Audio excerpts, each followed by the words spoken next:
Spasi Bože narod Tvoj, blagoslovi nasleđe Tvoje,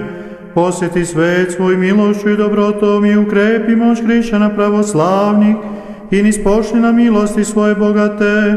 Molitvama se prečiste Vladičice naše Bogorodice i prisno Djeve Marije, silom časnog i životvornog krsta,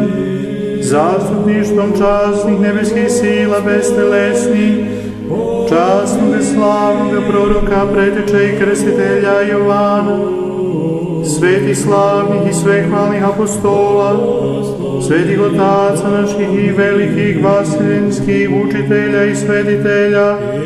Vasilija Velikoga, Grigorija Bogoslova i Jovana Zlatoustoga, svetih otaca naših Atanasija i Kirila, Patrijaraha Aleksandrijskih,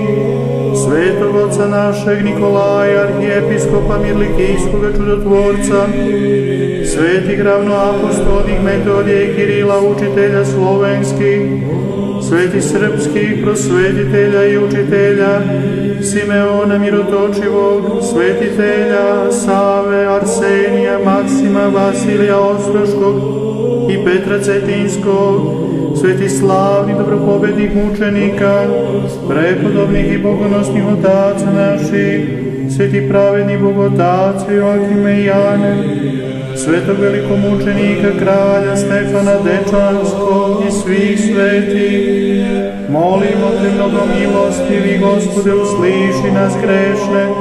koji Ti se molimo i pomiluj nas.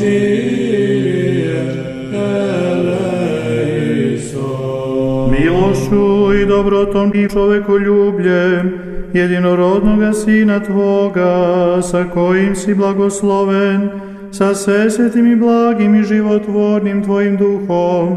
sada i uvek i u vekove vekova.